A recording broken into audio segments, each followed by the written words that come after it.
是阿万，欢迎一起了解最新详细的新闻。中国全球放贷版图最大融资对象居然是美国。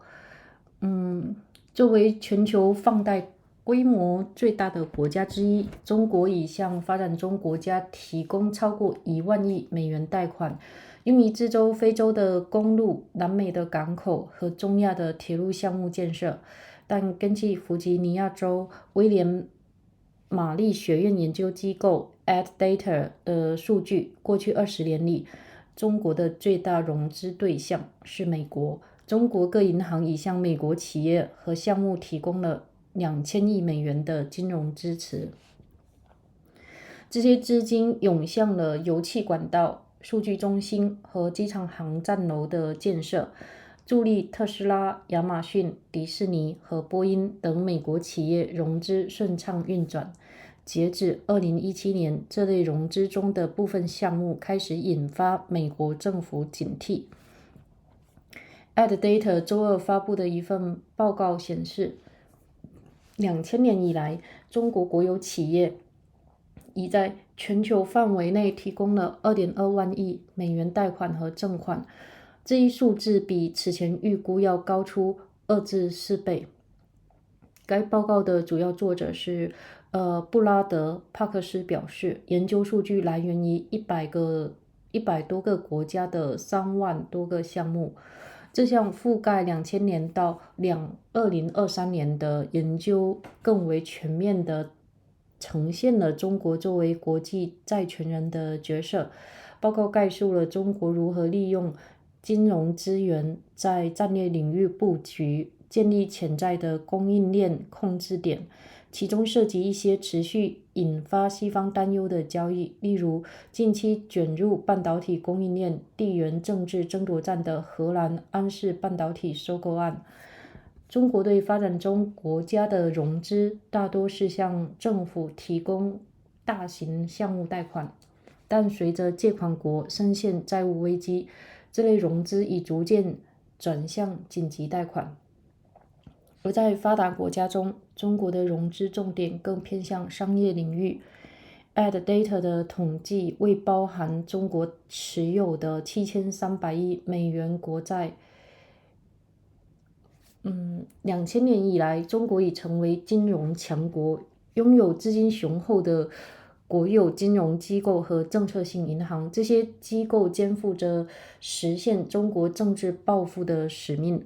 2013年以来，在中国最高领导人习近平的推动下，中国通过“一带一路”倡议，动用国库资金向发展中国家的基础设施项目发放了超过1万亿美元的贷款，海外放贷迅速增长。这一庞大计划让中国在西方大国忽视的部分地区获得了影响力，但也导致借款国债务负担过重，将合同定向授予中国本土企业，有时导致存在问题的项目而受到批评。近年来，中国减少了对较贫穷国家的放贷规模，同时增加了对澳大利亚、英国等富裕国家的信贷支持。AidData 的报告显示，目前中国对高收入国家和发展中国家的放贷规模相当，均为1万亿美元。中国向发达国家提供的贷款通常是向政府和大型企业发放的信贷额度。放贷机构多为中国银行、中国农业银行等国有银行，其中部分机构已公开上市，跻身全球最大银行之列。但许多专家对他们保持警惕，因为他们有时需要执行中国共产党的政策指令。这些融资流入关键矿产、基础设施、半导体等敏感技术领域。专家警告，这可能让中国在战略商品储备、供应链和海上咽喉要道方面获得经济控制权。这些银行家通常向盈利项目放贷，但他们也经常被迫遵守共产党的指令。哈佛大学肯尼迪学院高级研究员前中国国际美国分行总裁柯安迪表示，中国四大国有银行的行长都是中国最高层政府决策圈的重要参与者。柯安迪还说，AidData的研究还显示，中国国有放贷机构已向数十个国家的并购交易提供超过3350亿美元信贷，其中3%的资金流向中国收购方，涉及机器人、生物技术、量子信息等领域。部分此类交易后来一告终止。2019年，中国企业文泰科技收购了总部位于荷兰的芯片制造商安氏半导体的控股权。今年早些时候，因美国将这家中国控股方列入黑名单，并对其实施严格运营管制，荷兰政府随即接管了安氏。在美国，中国机构的融资活动涵盖范围广泛，从企业的日常商业融资到液化天然气和天然气管道建设项目的资金支持，还包括为一些与中国政府关系密切的中资企业备受审视的收购案提供资金。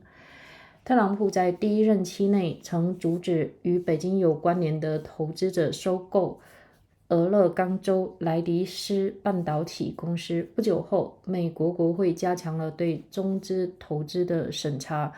此后，中国在美敏感领域进行收购融资的难度显著增加。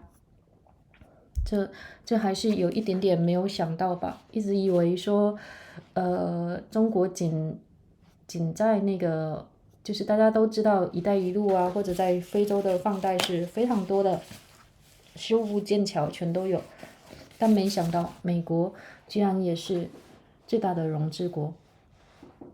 Poor countries got $1 trillion from China, so did rich ones.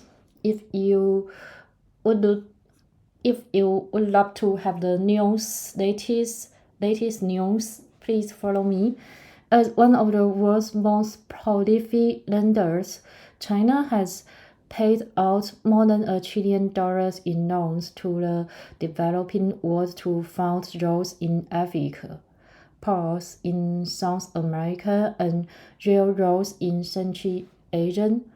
But the biggest recipient of its financial over the past 2 decades has been the United States, where Chinese banks have extended $200 billion in financial support to American companies and projects, according to AidData, a research institute at the College of William and Mary in Williamsburg, VA.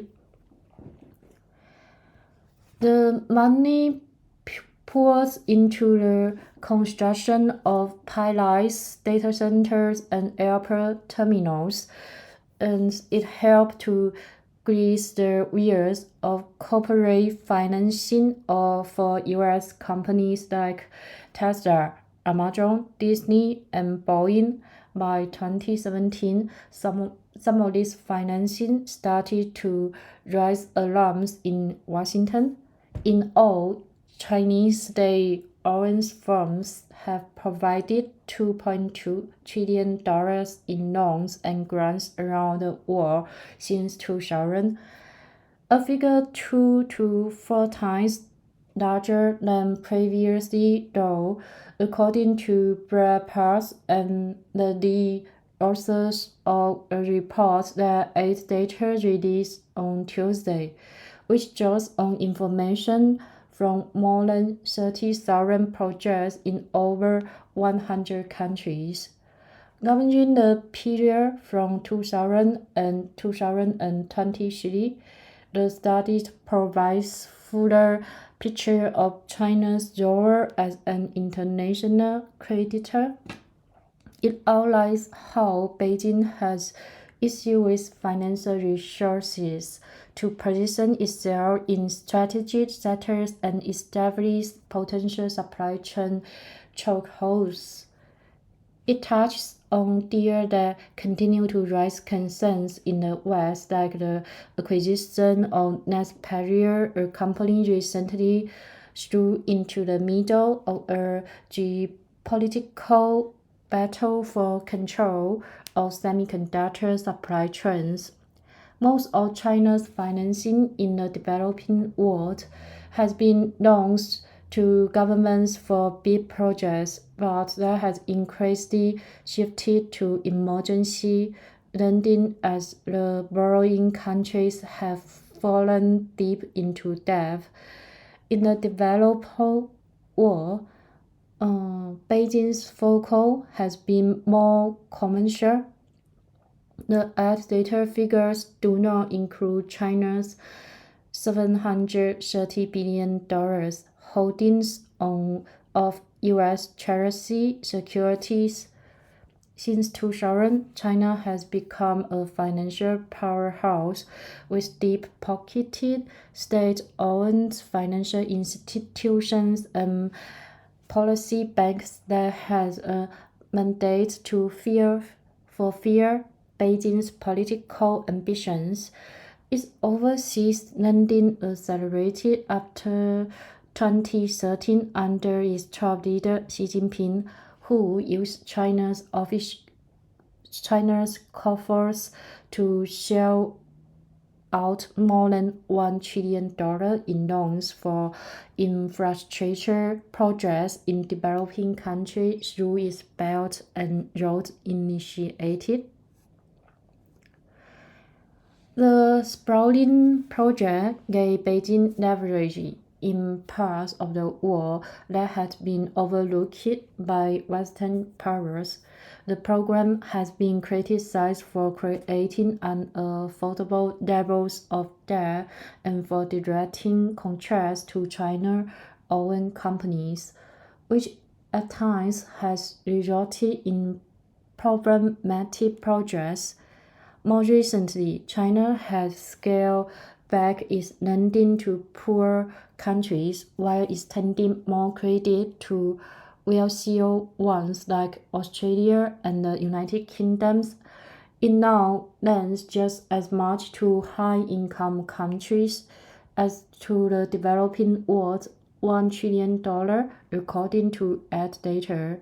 China's loans to developed nations are typically lines of credit to governments and major companies. The lenders are often state-owned institutions like the Bank of China and the Agricultural Bank of China. Some of them are publicly listed and ranked among the world's biggest banks, but many experts regard them warily because they are sometimes required to fulfill the Chinese Communist Party's policy mandates. Their financing has flowed to sectors like critical minerals, infrastructure, and sensitive technology like semiconductors, areas that experts want could give Beijing an economy hold on strategic commodity reverse supply chains and maritime choke points. These bankers tend to lend to profitable projects, but they are often also forced to pay attention to dictats of the Communist Party, said Andrew Collier, a senior fellow at the Harvard Kennedy School and former president of the Bank of China International in the United States. The chairmen of the four biggest state-owned banks are all players at the poker table at the highest level of the government in China, Mr. Collier said. Chinese state-owned lenders extended more than $335 billion in credit for mergers and acquisitions in dozens of countries, and 3/4 of the funded went to buyers from China in sectors including robotics, biotechnology, and quantum information, according to the AidData research. Some of this deal has since come undone. In 2019, the Chinese company Wintech Technology acquired a controlling stake in Naspers, a chipmaker headquartered in the Netherlands.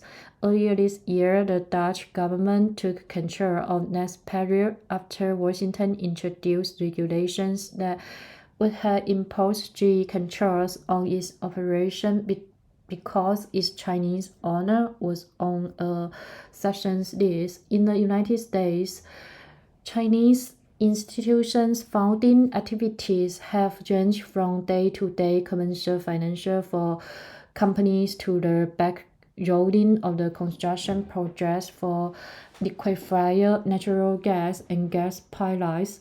They also include financing some of the most scrutiny acquisitions by Chinese companies with close ties to the government. An attempt by an investor with ties to Beijing to buy the Oregon-based Dati Semiconductor Corporation was blocked by President Trump during his first term, not long after Congress strengthened its review of Chinese investment. It has since become significantly more difficult for China to finance acquisition in sensitive sectors in the United States. Thanks for your listening and hoping your life fully with happiness and joy. And don't forget to subscribe me. Thank you.